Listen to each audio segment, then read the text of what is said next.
नमस्कार. जय श्रीराम. मंडळी, अमित शहा यांना आता एका गोष्टीचा निश्चित पश्चाताप होत असणार की आपण जी चूक केली ती चूकच होती. त्या चुकीचं परिमार्जन तर होणार कसं, असा प्रश्न आत्ता अमित शहा यांना पडत असणार आहे नक्की. की अमित शहा यांनी एकनाथ शिंदे यांना बळे मुख्यमंत्री केलं. एकनाथ शिंदे यांनी जेव्हा बंड केलं तेव्हा मुख्यमंत्री पदासाठी त्यांनी बंड बिलकुल केलेलं नव्हतं. त्यांनी बिलकुल ते बंड मुख्यमंत्री पदासाठी केलं नव्हतं. वेगळ्या कारणास्तव बंड त्यांनी केलं होतं की त्यांना काही अधिकार नव्हते, त्यांना काही लोकांसमोर जायचं तर योजना न्याव्या लागतात, लोकांची कामं करावी लागतात, ती काही होत नव्हती. उद्धव ठाकरे भेटत नव्हते, त्यांच्याशी बातचीत करत नव्हते, चर्चा होत नव्हती.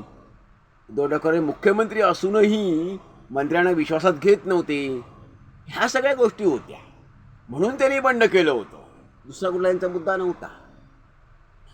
तेव्हा त्यांच्या मनात बिलकुल नव्हतं ते उपमुख्यमंत्रीच होणार होते. शेवटपर्यंत शपथ घेईपर्यंत त्यांना आपण मुख्यमंत्री व्हायचे माहीत नव्हतं. अमित शहानी त्यांना सांगितलं की तुम्ही मुख्यमंत्री व्हायचे, तुम्हीच मुख्यमंत्री व्हायचे, तुम्ही म्हणजे तुम्ही नव्हे, तुम्हीच मुख्यमंत्री व्हायचं हे अमित शहानी त्यांना सांगितलं.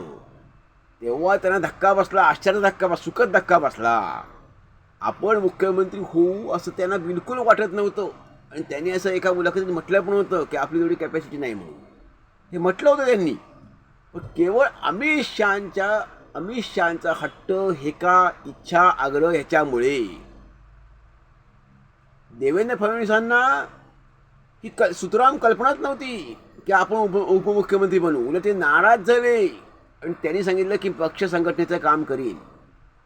कारण देवेंद्र फडणवीस हे पक्ष बंडबिंड करू शकत नव्हते, नाही करणार ते, कारण ते संघाचे स्वयंसेवक आहेत. परंतु त्यांनी स्पष्ट नाराज झाले. ते मात्र शेवटी माणसाच्या भावना आहेत, मन आहे. कारण मुख्यमंत्री तेच होणार असं सगळ्यांना माहीत होतं. सगळ्यांची कल्पना होती, अशी धारणा होती की देवेंद्र फडणवीस हे मुख्यमंत्री होणार. आणि एकनाथ शिंदेने खुद्द वाटत होतं हेच की देवेंद्रजी मुख्यमंत्री आणि आपण उपमुख्यमंत्री हे. म्हणून देवेंद्र फडणवीस कोणतीही जबाबदारी घ्यायला तयार नव्हते. ते म्हटले मी संघटनेचं काम करीन. पण तोवर मोदींनी आणि नड्डांनी आग्रह केला की तुम्ही उपमुख्यमंत्री बनायचं आहे. म्हणून ते पक्षादेश, मोदींचा आदेश म्हणून केवळ त्यांनी उपमुख्यमंत्रीपद देवेंद्रजींनी स्वीकारलं आणि एकनाथजींच्या हाताखाली काम केलं.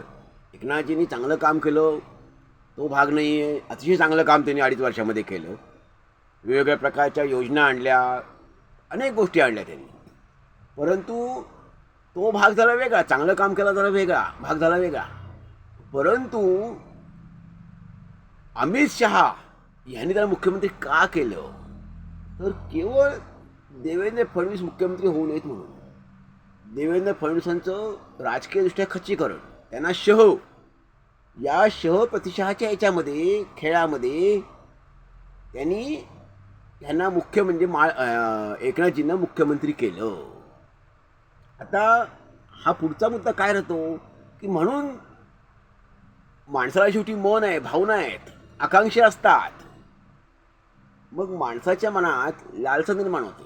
माणूस या सगळ्या ह्यांनी भरलेला आहे. काम, क्रोध, मोह, मत्सर, मद, लालसा. त्यामुळे हा लोभ नसलेला लोभ, एखाद्या पदाविषयी एखादं पद मला मिळणारच नाही ठाम अशी म्हणजे समजूत आहे, धारणा आहे. पण ते मिळालं मला, ते असं आग्रहाखातर योगायोगाने मला मिळालं ध्यानमयी नसतानाही. मग आपोआप त्या पदाविषयी माणसाच्या मनात लोभ निर्माण होतो, लालसा निर्माण होते. तसं मग पुन्हा जेव्हा सरकार निवडून आलं 2024 साली, 1 वर्षापूर्वी, तेव्हा एकनाथ शिंदेना स्वाभाविकच वाटलं की माझ्या नेतृत्वाखाली जर निवडणुका झाल्यात, यश आलेलं आहे महायुतीला, तर मग मीच मुख्यमंत्री बनणार. कारण आधी 2.5 वर्ष त्यांना यांनी बसवलेलं होतं मुख्यमंत्रीपदी आणि चांगल्या प्रकारे त्यांनी काम केलं होतं, सरकार चालवलं होतं. त्यामुळे आत्ताही चढाओढ दिसते आहे. एकनाथजी शिंदे नाराज दिसत आहेत. आणि प्रत्येक ठिकाणी, जवळजवळ अनेक ठिकाणी, बहुसंख्य ठिकाणी भाजप आणि शिंदेसेना अशीच लढत आहे. त्यांच्यामध्ये स्पर्धा आहे, चुरस आहे, एकमेकांवर आरोप प्रत्यारोप होत आहेत.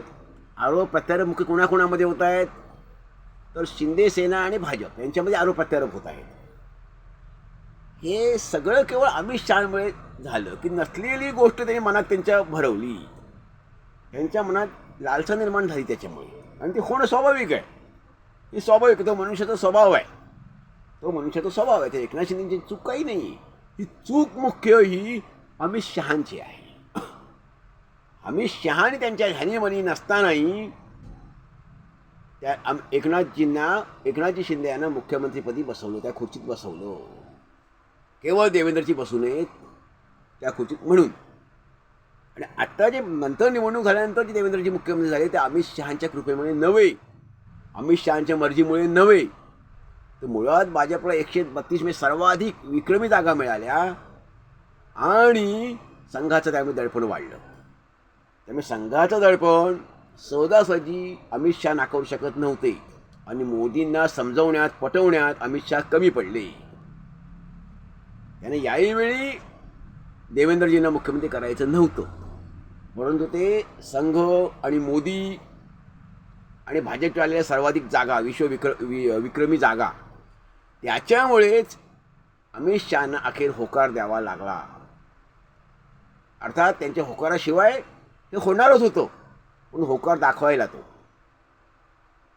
होकारा दाखवण्यासाठी असतो काही वेळा.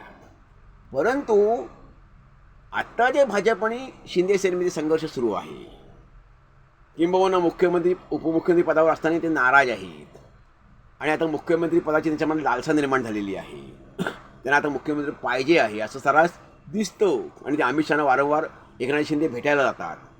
त्या सगळ्याला जबाबदार हे अमित शहाच आहेत. आणि आत्ता आपण जी चूक केली ती आपल्याच मुळावर त्यामुळे सगळं उठलेलं आहे. उठतंय की काय असा पश्चाताप किंवा असा विचार अमित शहा करत असणारे नक्की, की एखाद्याच्या मनात नसतानाही भरवणं. तसं आपण भरवलं, बळेबळे त्यांना घोड्यावर बसवलं आणि एकदा घोड्यावर बसवलेल्या माणसाला त्याला बळेबळे बसवता येतं, उतरवता येत नाही. त्याला उतरवणं सोपं नसतं, कारण त्याला त्याची चटक लागते, लालसा लागते, लालसा निर्माण होते, चटक लागते, सवय लागते, तो लोभ निर्माण होतो. मग त्याला घोड्यावर उतरवताना तो नाराज असतो आणि उतरवून तो दुसरा माणूस तिथे बसणार असतो. त्यामुळे घोड्यावर हौशेने बसणारा माणूस किंवा आग्रहाखातर बसणारा माणूस तो उतरताना नाराजीच असतो. कारण ते ऐश्वर, ते वैभव, त्या पदाची महत्ता ही काही न्यारीच असते. आणि मनुष्य हा कोणताही मनुष्य हा लालसा, पद किंवा लोभ, मद, मत्सर यांनी भरलेला असतो. आणि या पलीकडे ह्या पलीकडे गेलेला मनुष्य असतो तो संतपदी पोचलेला असतो. राजकारणात संत नसतात, कुणी संत असतो का? त्यामुळे ही सगळी चूक जे आत्ता शिंदे सेना आणि भाजप यांच्यामध्ये सुरू आहे, एकनाथजी शिंदे नाराज आहेत, त्यांना मुख्यमंत्रीपद हवं आहे, किमान असं दिसतं. ते वारंवार अमित शहाने भेटायला जातात, ती नाराजी प्रकट करतात. हे सगळ्याला कारण अमित शहा हेच आहेत. आणि अमित शहाना आपण केलेली चूक नक्की लक्षात आलेली असणार, ह्यामध्ये शंका नाही.